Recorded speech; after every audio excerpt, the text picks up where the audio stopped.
Good morning students.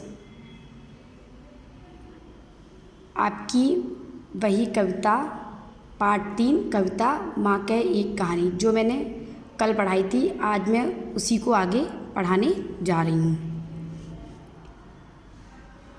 कल मैंने ये बताया था कि सिद्धार्थ का बेटा राहुल है। ये देखिए यहाँ पे ये पिक्चर बनी हुई है, तो ये लेटा हुआ है और अपनी माँ से कहानी कहने की बात करता है। अपनी बुक में देखिएगा आप लोग। वो कहता है माँ मुझे कहानी सुनाओ। माँ उसकी कहती है कि क्या तुमने मुझे अपनी नानी समझ लिया है जो मैं तुम्हें कहानी सुनाऊं। लेकिन फिर भी राहुल जब जिद करता है कि माँ मुझे कोई कहानी सुनाओ ना, तो उसकी माँ उसके पिता के जीवन में घटित एक घटना को कहानी का रूप दे करके सुनाती है। इतना कहती है, कल बताया था मैंने कि एक बार तुम्हारे पिता सुबह सुबह बागीचे में टहल रहे थे, जहाँ पर मनमानी सुगंधित वायु बढ़ रही थी। फूल खिले हुए थे, उनमें ओस की बूंदें पड़ी हुई थी। वो ओस की बूंदें सूर्य का प्रकाश पड़ने के कारण चमक रही थी। आगे राहुल कहता है कि हाँ हाँ माँ, यही कहानी सुनाना। वो ये भी कहती हैं, हवा चलने के कारण सरोवर का पानी लहरा रहा था। राहुल जब इस बात के लिए कहता है कि माँ मुझे यही कहानी सुननी, तो माँ उस कहानी को आगे बढ़ाते हुए कहती हैं, गाते थे खग कल कल स्वर में। यहाँ पे मैथिली शरण गुप्त जी कह रहे हैं, जो इस कविता के कवि हैं, वो कहते हैं कि यशोधरा सिद्धार्थ से कहती है, उस बागीचे में जहाँ पर तुम्हारे पिता भ्रमण कर रहे थे, प्रातःकालीन भ्रमण करने के लिए गए थे, वहाँ पर गाते थे खग। खग मतलब पक्षी।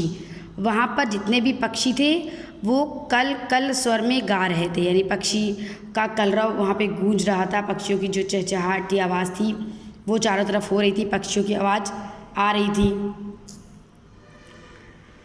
अचानक सहसा, अचानक एक हंस ऊपर से।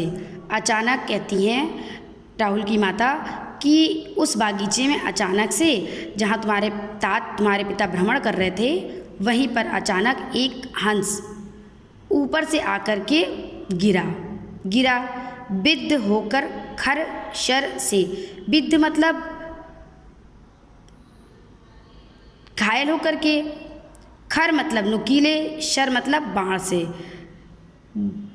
नुकीले बाण से घायल होकर के वहाँ पर एक हंस आकर के गिरा, यानी उस बाण से बिद्ध हो गया था, घायल हो गया था, और वो हंस आकर के अचानक तुम्हारे पिता के सामने आकर के गिर गया। हुई पक्ष की हानि। हानि मतलब नुकसान, पक्ष मतलब पंख। उसके पंखों को नुकसान पहुंचा, चोट पहुंची। उसके पंखों में वो बाण आकर के उसके पंखों में लग गया। आगे फिर राहुल ने अपनी माता की बात को दोहराया।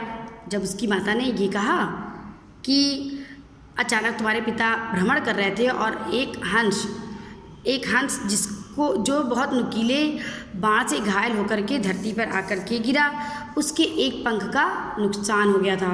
तो राहुल कहता है, हुई पक्ष की हानि। अच्छा माँ, तो उसके पंखों की हानि हुई, उसके पंखों को नुकसान पहुँच गया। पर पंख, माँ करुणा भरी कहानी। ये तो माँ बहुत करुणा, बहुत दया से भरी कहानी है, दुख से भरी कहानी है ये तो।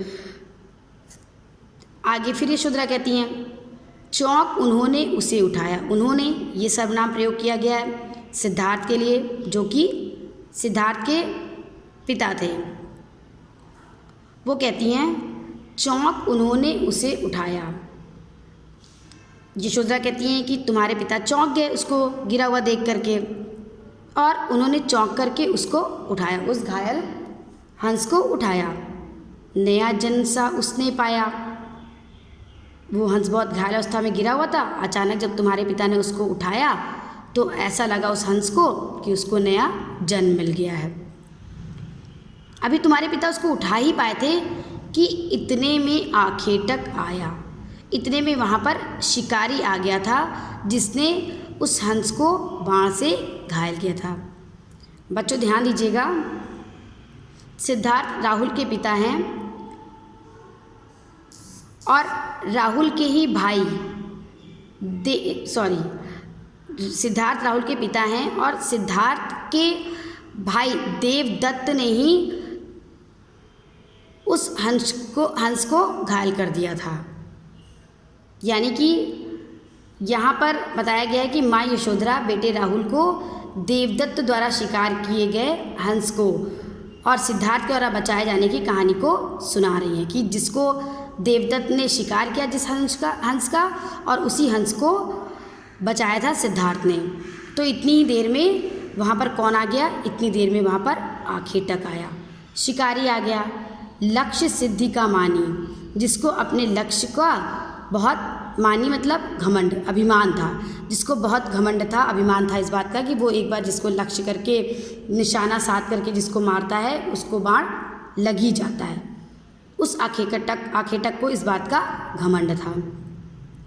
राहुल ने कहा अच्छा माँ, उसको लक्ष्य का घमंड, लक्ष्य सिद्धि का मानी, वो आखेटक इस सब अभिमान में रहता था कि उसका लक्ष्य जो है हमेशा सिद्ध ही होता था, पूरा ही होता था। माँ ये तो बड़ी कोमल और कठिन कहानी है, क्योंकि हंस के पंख को चोट पहुँची, लेकिन जो आखेटक था वो उसको लेना चाह रहा था, खाना चाह रहा था, तो ये तो बड़ी कोमल और कठिन कहानी है। यशोधरा कहती है मांगा उसने आहत पक्षी। यशोधरा कहती हैं कि तब उस आखेटक ने, देवदत्त ने आहत घायल पक्षी को मांगा, सिद्धार्थ से मांगा, तुम्हारे पिता से मांगा। तेरे तात किंतु थे रक्षी, लेकिन हे बेटा उस शिकारी ने उस पक्षी को तुम्हारे पिता से मांगा, लेकिन तुम्हारे पिता रक्षा करने वाले थे, रक्षी थे, रक्षा करने वाले थे, उन्होंने उसको वो पक्षी नहीं दिया, हंस नहीं दिया। तब उसने जो था खग भक्षी, तब उसने वो शिकारी, वो आखेटक जो खग भक्षी पक्षियों को खाने वाला था, हट करने की ठानी, उसने ये जिद करने की ठान ली कि मैं ये पक्षी लेकर के ही रहूँगा, क्योंकि मैंने इसको मारा है, मेरा इस पर अधिकार है। हट करने की ठानी। फिर राहुल ने कहा अच्छा माँ, तब उसने फिर हट करने की ठान ली। अब तो कहानी बढ़ चली, अब तो कहानी आगे बढ़ी। इतना समझ में आ गया बच्चों? यशोधरा राहुल के जिद करने पर उसके पिता के जीवन में घटित एक घटना को कहानी का रूप देकर के सुनाती हैं, जिसमें वो बताती हैं कि उनके पिता के ही भाई, चचेरे भाई देवदत्त द्वारा एक हंस का शिकार किया गया था। सिद्धार्थ के पास पैरों में आकर के वो हंस गिरा, तो वो उसकी रक्षा करने के लिए आ गया है। अचानक से जो देवदत्त था, जो शिकारी था, वो आ गया और उसने उस हंस पर अपना अधिकार बताया और उस हंस को लेने की हट ठान ली कि मैंने इसका शिकार किया है, इस पर मेरा अधिकार है। ये देखिए, ये आपकी बुक में भी ये पिक्चर बनी हुई है ना, ये राहुल अपनी माँ से कह रहा है कहानी सुनने को। ये हंस गिरा है जिसके पंख पे बाण लगा हुआ है, नुकीला बाण है। अचानक से यहाँ सिद्धार्थ ने उठा रखा है इसको और देवदत्त आ गए हैं और उन्होंने इस पर अपने अधिकार की बात की, इस हंस पर अपने अधिकार की बात की। ठीक है, इतनी समझ में आ गई आपको कहानी? ये कविता इतनी समझ में आ गई? आगे देखिए, हुआ विवाद सदैव निर्दय में। कहते हैं कि विवाद हो गया, बहस हो गई सदैव निर्दय में।